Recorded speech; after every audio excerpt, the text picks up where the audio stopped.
무주택으로 간주되는 소형 저가주택을 한 채를 매입해서 내 주거지를 해결한다던가 혹은 투자의 간접적인 경험을 쌓고 나서 내가 청약을 할 때 무주택자에 대한 프리미엄을 얻는 이러한 투자법이 저는 괜찮은 투자법이라고 보거든요. 소액 투자를 가지고 계신 분들 입장에서는. 왜냐하면 오늘은 네이마리님과 함께 경매 투자로 자산을 일구는 방법에 대해서 알아보도록 하겠습니다. 네, 작가님, 우선 첫 번째 질문부터 드릴 건데요. 2006년에 900만 원으로 첫 투자를 하셨다고 들었는데요. 소액으로 어떻게 투자를 하시게 되신 건지 궁금합니다. 처음에 첫 투자를 행했던 거는요. 말 그대로 쓰러져가는 빌라 한 채를 제가 4천만 원에 매입을 하면서 본격적으로 투자를 하게 됐는데 그때 당시 제가 들어갔던 돈은 900만 원이 전부였고요. 그리고 나서 주택담보대출 2천만 원을 일으키고 신용대출 1,300만 원을 일으켜서 제가 월세 세팅을 했어요.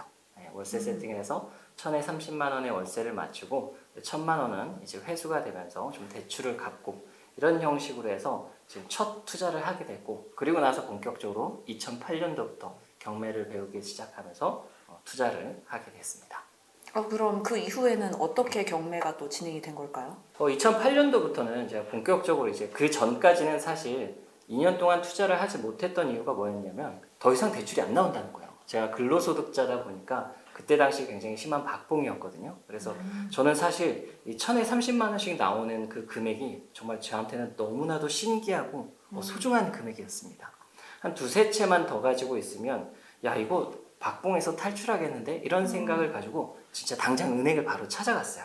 혹시 추가 대출이 나오냐고. 근데 은행에서 가서 얘기하는 게 이 연봉으로는 더 이상 추가 대출이 나오지 않는다라고 얘기를 하더라고요. 그래서 2년 동안 어쩔 수 없이 2006년도에 매입을 하고 2008년도 되기까지는 2년 동안은 기존에 있는 빚, 그러니까 주택담보대출이라든가 신용대출을 상환하는 그 기간으로 삼았고요. 그리고 제 시드도 마련하는 그 기간으로 삼았습니다. 그때 경매도 배우게 됐고요. 그때 당시에는 정말 저도 굉장히 열심히 살았던 것 같아요. 회사 끝나고 알바도 하고 전단지도 붙여가면서 과외도 하고 그런 식으로 해서 시드머니를 모았고 2008년도부터 본격적으로 경매를 낙찰을 받게 되면서 세 채의 주택을 더 매입을 하게 됐습니다. 그때도 물론 가장 저렴한 쓰러져가는 빌라 같은 것들이었고요. 그렇게 해서 이제 2010년도부터 나홀로 아파트라든가 저렴한 아파트 같은 것들을 샀다 팔았다를 반복하면서 1,000만 원이나 1,500만 원, 500만 원이나 1,000만 원 정도 차익을 계속적으로 반복적으로 이렇게 수익을 확장해 나가면서 좀 자산을 읽었고요. 그리고 2016년도부터 부동산 시장이 본격적으로 상승할 때쯤에 분양권 투자와 재개발집 투자 같은 것들을 병행하면서 본격적으로 좀 자산이 커진 상황이었습니다. 네, 여러 채를 말씀을 해주셨는데 그러면은 요즘 같은 시대에 소액으로 할 만한 물건은 없을까요? 제가 미리 답변을 드린다라고 하게 되면 저는 별로 추천드리고 싶지는 않아요. 그러니까 지금 같은 장은 900만 원의 가치라는 게 제가 2006년도에 900만 원의 가치와 현재로서의 900만 원 가치는 화폐의 가치가 커질 수밖에 없잖아요. 지금 같은 장이 불확실한 장 속에 소액 투자를 하겠다라는 건 결국엔 높은 전세가를 바탕으로 투자를 한다거나 혹은 높은 레버리지, 그러니까 높은 대출을 받아서 투자를 하겠다라는데 지금처럼 고금리인 상황 속에서는 별로 추천을 드리고 싶지는 않습니다. 다만 투자를 그럼 아예 포기해야 되냐? 저는 그렇게 보지는 않고요. 일단 저는 소액으로 투자처를 찾지 못하시는 분들한테는 최대한 일단 5천만 원을 좀 먼저 모아보라라고 얘기를 해드리고 싶어요. 일단 5천만 원을 모으게 된다면 그때부터는 이제 좀 몇 가지 투자법들이 생겨요. 일단 첫 번째로는 경험치를 살려가면서 자산을 축적하고 투자자의 길을 걷는 방법이 있는데 이거는 저랑 조금 비슷합니다. 그러니까 무슨 얘기냐면 일단 첫 번째로 경매를 배워가지고요. 시세보다 현저하게 낮은 가격으로 낙찰을 받고 매도를 반복하면서 500이나 1,000만 원 정도의 수익을 지속적으로 샀다 팔았다를 반복하면서 자산을 확장하는 방법이거든요. 이게 정체장이나 하락장 같은 경우에도 가능했어요. 저도 2010년도부터 2015년도까지는 그런 작은 수익으로 이렇게 좀 자산을 확장하는 시기가 있었거든요. 이러한 부분들은 아마 투자자의 길을 걷는다라고 하게 되면 다양한 경험을 하게 되기 때문에 저는 돈 주고도 얻지 못할 정말 굉장히 큰 가치, 큰 자산을 얻는 거다라고 생각을 합니다. 다만 대출도 받아야 되고요. 산전수전 공전전 온갖 고생이라는 건 다 하셔야 될 거예요. 왜냐하면 생각보다 낙찰도 쉽지 않을 거고요.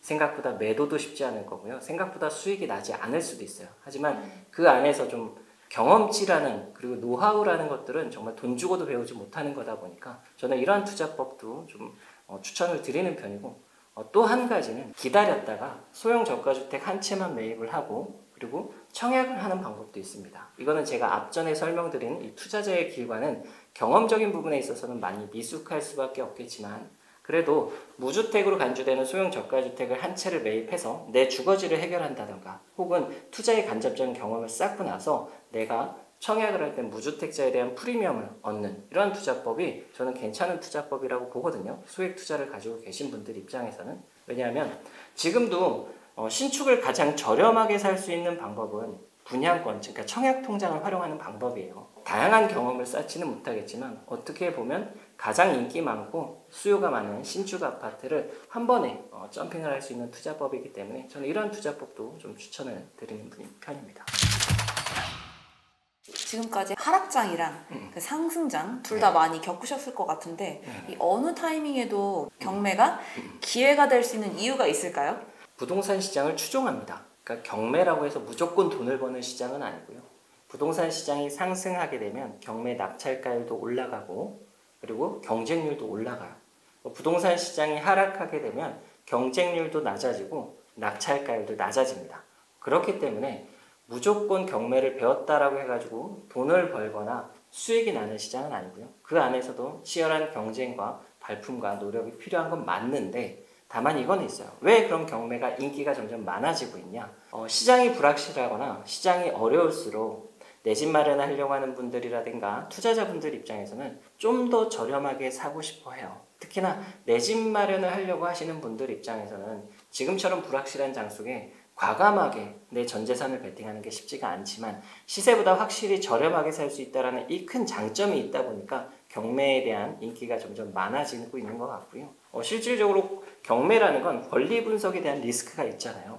그래서 입찰 보증금을 날리게 되는 상황들도 있는데 경매에 대한 기본기만 배우게 돼서 배우고 난 다음에 안전한 물건 위주로 입찰을 한다면 저는 충분히 특히나 내 집 마련하는 분들 입장에서는 충분히 기회가 되는 장이다라고 생각을 합니다.